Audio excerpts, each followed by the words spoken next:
उदय मंदिर थाना क्षेत्र में 16 अगस्त 2025 को स्टेडियम के पास हुई गोलीबारी के मामले में पुलिस को आज बड़ी सफलता मिली है। पुलिस ने इस घटना में शामिल चौथे और आखिरी आरोपी मुकेश उर्फ मुक्सा को ब्यावर के पास से गिरफ्तार कर लिया है। उसके पास से वारदात में इस्तेमाल की गई पिस्टल भी बरामद हुई। इससे पहले पुलिस ने इस मामले में 18 अगस्त को 3 आरोपियों मोहित सांखला उर्फ बाबू, दुष्यंत और आकाश उर्फ एनसीआर को गिरफ्तार कर लिया था। पुलिस ने आकाश के कब्जे से 2 जिंदा कारतूस और घटना में इस्तेमाल की गई 2 मोटरसाइकिल भी बरामद की थी। पुलिस आयुक्त ओम प्रकाश के निर्देश पर मामले की गंभीरता को देखते हुए कई विशेष टीम बनाई गई थी। इन टीमों ने लगातार जांच करते हुए चौथे आरोपी मुकेश की पूरी भूमिका का पता लगाया। पुलिस को जानकारी मिली थी कि मुकेश ने न सिर्फ अन्य आरोपियों को शरण दी थी, बल्कि घटना में इस्तेमाल की गई पिस्टल भी उसी के पास थी। गुजरात भागने की कोशिश में था मुकेश। गिरफ्तारी की खबर मिलते ही मुकेश ने अपना मोबाइल बंद कर दिया और गुजरात भागने की कोशिश करने लगा था। आईपीएस अधिकारी हेमंत कलाल के मार्गदर्शन में गठित एक विशेष टीम ने तकनीकी और खुफिया जानकारी की मदद से उसका पीछा किया। टीम ने उसे ब्यावर के पास उस समय गिरफ्तार कर लिया जब वह गुजरात जा रहा था। गिरफ्तार किए गए सभी आरोपियों के नाम मोहित सांखला उर्फ बाबू, काजू नगर जोधपुर, आकाश उर्फ एनसीआर, खटिकों का मोहल्ला जोधपुर, दुष्यंत खटिकों का मोहल्ला जोधपुर, मुकेश उर्फ मुक्सा रमालिया ब्यावर। इस कार्रवाई को सफल बनाने वाली पुलिस टीम में थानाधिकारी सीताराम, सहायक उप निरीक्षक नाथूराम और कांस्टेबल सूरजाराम व बंसीलाल शामिल थे। जोधपुर में जारी आपराधिक मामले और फायरिंग को लेकर जोधपुर पुलिस आयुक्त की सख्त चेतावनी। पुलिस आयुक्त आईपीएस ओम प्रकाश पासवान ने शहर में अपराधियों और बदमाशों को कड़े शब्दों में चेतावनी दी है। उन्होंने स्पष्ट कहा है कि अगर कोई भी व्यक्ति या गिरोह शहर का माहौल खराब करने की कोशिश करेगा तो उसे इसका भारी खामियाजा भुगतना पड़ेगा। आयुक्त ने बताया कि जिस थाना क्षेत्र में फायरिंग जैसी घटनाएं होगी वहां संबंधित थाने को 17cc यानी 17cc का नोटिस दिया जाएगा। फिलहाल 2 थानों को ऐसे नोटिस दिए जा चुके हैं। पुलिस कमिश्नर ने भी कहा कि शहर में सक्रिय बड़े बड़े बदमाशों और गुर्गों की तलाश जारी है तथा वर्कआउट किया जा रहा है। जल्दी ऐसे अपराधी सलाखों के पीछे होंगे। जोधपुर से जितेंद्र दवे की एक्सक्लूसिव रिपोर्ट। 2 जगह फायरिंग की घटना घटी थी। एक घटना में जहां पर अभी तक बताया जा रहा है कि 3 अभियुक्त शामिल थे, तीनों को दस्तयाब कर लिया गया है और उनसे वेपन की रिकवरी की कार्रवाई चल रही है। इसमें तीनों का नाम मैं बताना चाहूँगा।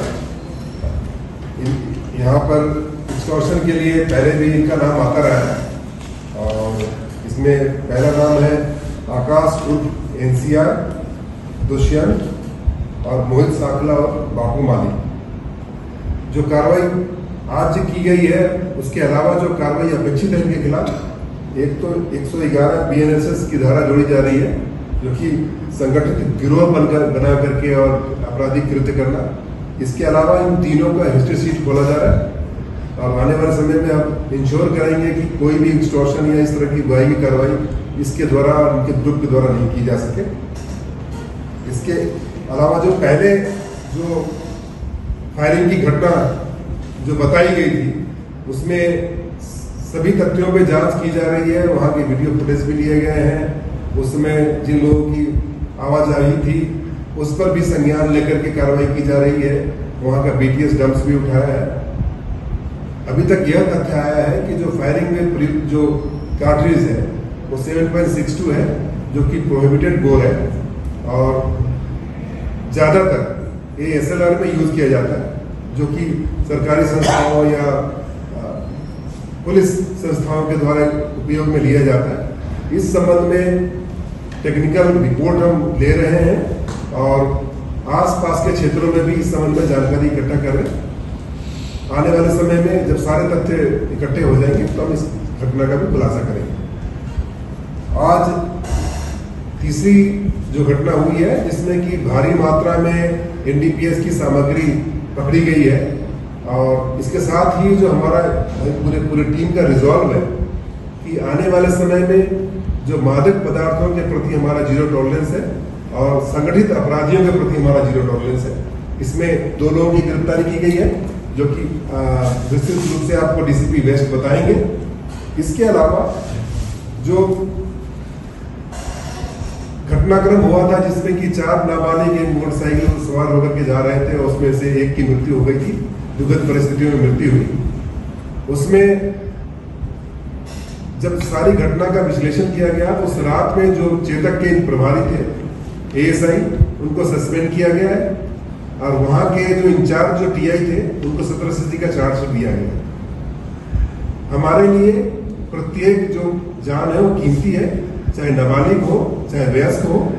और आने वाले समय में 16 तारीख से ही 15 दिन का अभियान चल रहा है 199A मोटर व्हीकल एक्ट, जिसमें कोई भी नाबालिग बच्चे को, कोई वयस्क, उनका माता हो, पिता हो या कोई गार्जियन हो, उनको चलाने की अनुमति देगा, उसके खिलाफ इस्तीगासा दायर करेंगे। और ऐसे 2 प्रकरण हम ऑलरेडी कर चुके हैं। इसमें 3 साल तक की सजा का प्रावधान है और 25,000 रुपये तक के जुर्माना का प्रावधान। 2 कार्रवाई हम कर चुके हैं, ये कार्रवाई 15 दिन तक जारी रहेगी।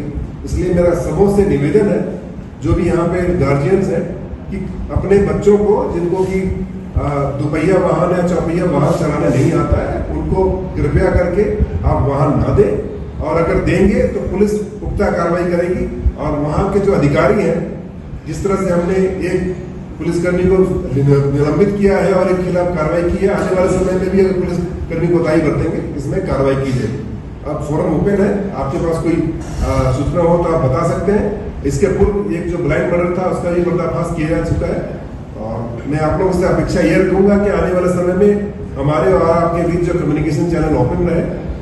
कुछ दिनों पर मुझे यह देखा गया कि कुछ भ्रामक तथ्य भी सोशल मीडिया पे आए, उसका भी खंडन हम समय पे करते हैं, परंतु पुनः मेरा रिक्वेस्ट है उसको हमसे वेरीफाई करें, कोई भी सरकारी संस्था से, और चलाएं, क्योंकि जो सूचनाएं आप देते हैं उसी पे हम अपनी चीजों को इम्प्रूव करते हैं। और प्रजातंत्र के चौथे स्तंभ है और हमेशा ही चौथा स्तंभ बहुत महत्वपूर्ण स्तंभ होता है। तो आप लोगों से अपेक्षा रही कि हम और आप मिलकर एक बेहतर और सुरक्षित जोधपुर को आगे बढ़ने में मदद करें। धन्यवाद। मादक पदार्थों के बारे में थोड़ा विस्तार से